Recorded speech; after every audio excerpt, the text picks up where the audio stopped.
ہے ایک عالم دین مصطفیٰ جان رحمت کی حدیث کی تعلیم لے کر، قرآن کے تفسیر کی تعلیم لے کر جب اپنی بستی کو پلٹتا ہے اور مسجد میں پہنچتا ہے، جمعہ کے وقت مصلی امامت پہ کھڑا ہوتا ہے، کیا ڈاکٹر، کیا انجینئر، کیا پروفیسر، سارا زمانہ ہاتھ باندھ کر اس کے پیچھے کھڑا ہے۔ کسی نے ایک ڈاکٹر صاحب سے پوچھا، ڈاکٹر صاحب کیا بات ہے، آپ نے اتنی بڑی بڑی کتابیں پڑھی ہے، آپ بڑے بریلینٹ ہیں، بڑے عقل والے ہیں، بہت دماغ والے ہیں، مگر ایک حافظ قرآن کے پیچھے ہاتھ باندھ کر کھڑے ہو جاتے ہیں۔ آپ کو کوئی مسئلہ پوچھنا ہو تو آپ مولانا صاحب کو فون لگاتے ہیں، عالم صاحب بتائیے یہ مسئلہ، اس مسئلے کا حل کیا ہوگا؟ آپ تو ڈاکٹر ہیں۔ ڈاکٹر صاحب نے کہا ہاں آپ کو پتا نہیں ہے، میں جو اپنے چیمبر میں عالم کے لیے کھڑا ہو جاتا ہوں، میں جو اپنے چیمبر میں حافظ کے لیے کھڑا ہو جاتا ہوں، آپ کو نہیں پتا ہے میں ڈاکٹر ضرور ہوں، میری عزت بہت ہے، میں سب مانتا ہوں، مگر آپ کو پتا نہیں میں ڈاکٹر بنا ہوں، کوئی انجینئر بنا ہے، کوئی پروفیسر بنا ہے، کوئی سائنٹسٹ بنا ہے۔ ہم ڈاکٹر، انجینئر، پروفیسر اور سائنٹسٹ بنے ہیں، مگر ہم دنیا کے انسانوں کی لکھی ہوئی کتابوں کو پڑھ کر ڈاکٹر اور انجینئر بنے ہیں، اور ہمارا جو عالم بنا ہے وہ قرآن عظیم پڑھ کر عالم دین بنا ہے، وہ مصطفیٰ جان رحمت کی حدیث پڑھ کر عالم دین بنا ہے۔ یہ جو بچہ حافظ قرآن بنا ہے، جس کے پیچھے میں ہاتھ باندھ کر کھڑا ہوں، یہ اللہ کی نازل کردہ کتاب قرآن عظیم کو پڑھ کر عالم دین بنا ہے۔ اس لیے یاد رکھنا، جو دنیا کے انسانوں کی لکھی ہوئی کتابوں کو پڑھ کر بنتا ہے اس کا رتبہ اور ہے، اور جو خدا کی نازل کردہ کتاب قرآن کو پڑھ کر عالم اور حافظ بنتا ہے اس کا رتبہ اور ہے۔ نعرہ تکبیر، نعرہ رسالت، فیضان مصطفیٰ کانفرنس، فیضان علم، نعرہ تکبیر۔ اب ذرا غور سے سنیے گا، ایمانداری کی بات تو یہی ہے، آپ نے نرسری سے لے کر پی ایچ ڈی تک دیکھا ہوگا، ہر کلاس کے لیے کتابیں الگ الگ ہیں۔ ایسا آپ نے دیکھا ہے میٹرک کا بچہ انٹر کی کتاب پڑھتا ہو، انٹر کا بچہ بی اے کی کتاب پڑھتا ہو؟ ایسا بھی آپ نے نہیں دیکھا ہوگا۔ انجینئرنگ کرنے والے ڈاکٹر کی کتاب پڑھتے ہو، ڈاکٹری کرنے والے انجینئرنگ کی کتاب پڑھتے ہو۔ صاحب سارے سبجیکٹ الگ الگ ہے، ایسا نہیں ہے صاحب جس نے جو سبجیکٹ لیا ہے وہ اسی کتاب کا ادھین ایوم مطالعہ کرتا ہے۔ صاحب ظاہر سی بات ہے، نائنتھ کے لیے کتابیں الگ ہیں، انجینئر کے لیے کتابیں الگ ہیں، صاحب ڈاکٹر کے لیے کتابیں الگ ہیں، پروفیسر کے لیے کتابیں الگ ہیں، ایسے ہی ہر شعبے کے پروفیسر کے لیے کتابیں الگ ہیں۔ ایسا نہیں ہوتا کہ کتاب ایک ہو، ڈاکٹر بھی اسے پڑھ رہا ہو، انجینئر بھی اسے پڑھ رہا ہو، پروفیسر بھی اسے پڑھ رہا ہو، مرد بھی اسے پڑھ رہا ہو، عورت بھی اسے پڑھ رہی ہو، بچہ بھی اسے پڑھ رہا ہو، جوان بھی اسے پڑھ رہا ہو، پیر بھی اسے پڑھ رہا ہو، مرید بھی اسے پڑھ رہا ہو، استاد بھی اسے پڑھ رہا ہو، شاگرد بھی اسے پڑھ رہا ہو، شوہر بھی اسے پڑھ رہا ہو، بیوی بھی اسے پڑھ رہی ہو، صاحب باپ بھی اسے پڑھ رہا ہو، بیٹی بھی اسے پڑھ رہی ہو۔ آپ کہو گے مولانا کیا دنیا میں ایسی کوئی کتاب ہے؟ تو میں کہوں گا ہاں، ایسی ایک کتاب ہے، اور اس کتاب کا نام ہے قرآن عظیم۔ یعنی قرآن ایسی کتاب ہے، ڈاکٹر کو دیکھو پڑھ رہا ہے، انجینئر کو دیکھو پڑھ رہا ہے، پروفیسر کو دیکھو پڑھ رہا ہے، عالم کو دیکھو پڑھ رہا ہے، صاحب جسے دیکھو قرآن پڑھ رہا ہے۔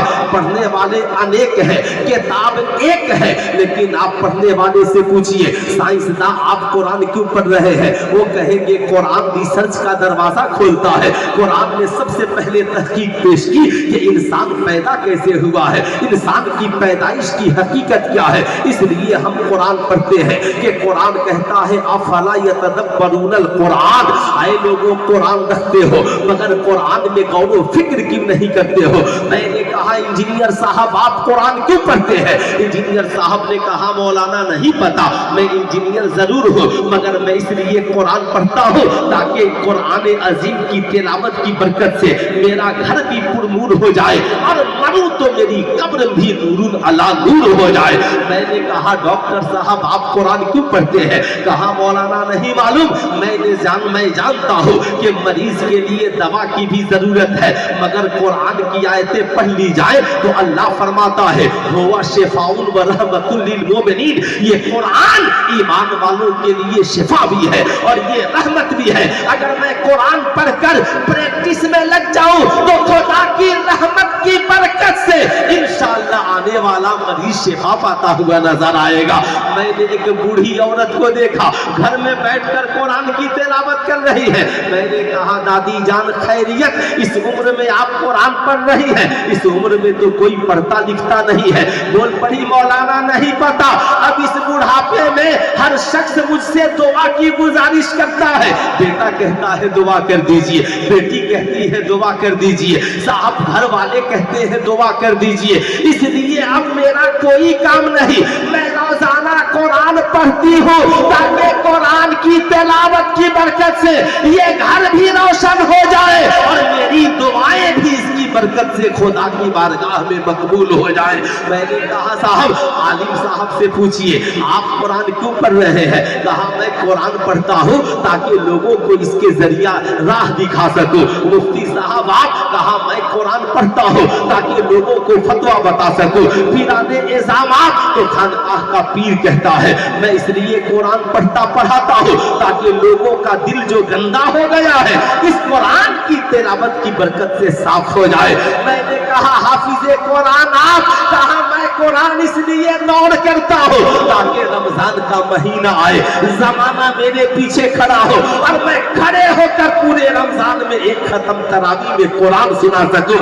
मैंने कहा ताज्जुब है, कुरान एक है मगर इंजीनियर अपने मकसद के लिए पढ़ रहा है, डॉक्टर अपने मकसद के लिए पढ़ रहा है, प्रोफेसर अपने मकसद के लिए पढ़ रहा है, आलिम अपने मकसद के लिए पढ़ रहा है, डॉक्टर अपने मकसद के लिए पढ़ रहा है, पीर अपने मकसद के लिए पढ़ रहा है, मुरीद अपने मकसद के लिए पढ़ रहा है। मैंने देखा एक बच्चा अपने बाप की कब्र पे खड़े होकर के कुरान की तिलावत कर रहा है।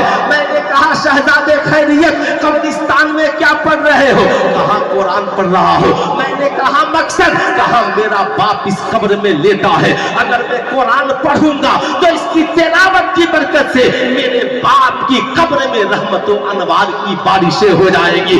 मैंने कहा वाह सुभान अल्लाह। देखा एक जाहिल शख्स जो पढ़ा लिखा नहीं है, दुनिया में सारी किताबें सिर्फ पढ़ने के बाद इंसान को कामयाबी मिलती है, मगर एक जाहिल शख्स है कुरान पढ़ा लिखा नहीं है मगर बावजूद होकर कुरान लेकर बैठा है, पलट रहा है देख रहा है, पलट रहा है देख रहा है। मैंने कहा खैरियत आप कुरान पढ़ना जानते हैं? कहा पढ़ना नहीं जानता मगर मैंने सुना है दुनिया में जितनी किताबें हैं सब पढ़ो तब कामयाबी मिलेगी, मगर दुनिया में वाहिद किताब है कुरान जिसे पढ़ना नहीं आता, सुन लो कामयाब हो जाओगे, देख लो कामयाब हो जाओगे, मोहब्बत और प्यार से उसे सीने से लगा कर रखो कामयाब हो जाओगे। पता क्या चला?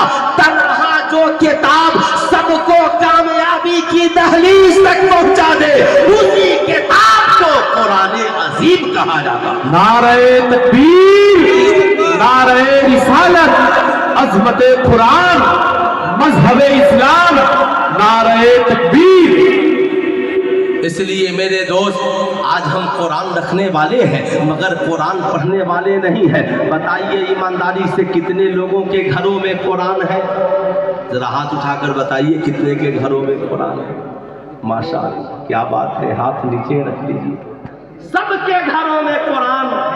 ईमानदारी से बताइए कितनी बार पढ़ते हैं कुरान? अभी फरवरी का महीना आने वाला है। प्रॉब्लम, एक बच्चे ने रात में फोन किया, हजरत मेरी बीवी कह रही है कि कुरान की किस आयत में सास की खिदमत का सबूत है? अच्छा मस्तान साहब सलाम अलैकुम, क्या नाम है आपका? जरा खड़े होइए। है ना माशा, ठीक है। ये जो अंगूठी है ना, एक अंगूठी पहननी है, बाकी सारी अंगूठी उतारनी है, ठीक है भाई। का क्या ठिकाना है, सोशल मीडिया का जमाना है, कल इसकी कोई तस्वीर लगा देगा इन सारे आलिमों को, कहेगा कि देख लीजिए ये रात भर जलसा की और मस्तान 5 अंगूठी पहन के बैठा रहा है ना। अभी मैं पूर्णिया में बैठा था तो मैं बैठा था, एक साहब खड़े हो गए कि आप जमात रजाए मुस्तफ़ा के सदर हैं, आपको नहीं मना करना चाहिए। तो बड़ी परेशानियां हैं। मैं अर्ज कर रहा था, खैर ये बात आई गई इसलिए मैंने कह दिया ताकि कोई बात ना हो। क्यों? इसलिए कि हम लोग मसलके आला हजरत वाले हैं। एक बार जरा दोनों हाथों को उठाकर बोल दें या रसूल अल्लाह, और जरा मोहब्बत से बोले या हबीब अल्लाह। मैंने कहा बात तो सही है, उससे पूछिए कुरान सिर्फ लेकर आई है या कुरान पढ़कर आई है? कुरान लाना और है और पढ़ना। अरे आज आप लोगों ने नहीं सुना, मुफ्ती शहजाद साहब से बरेली शरीफ में पूछा गया तो कहा जहां गलती वही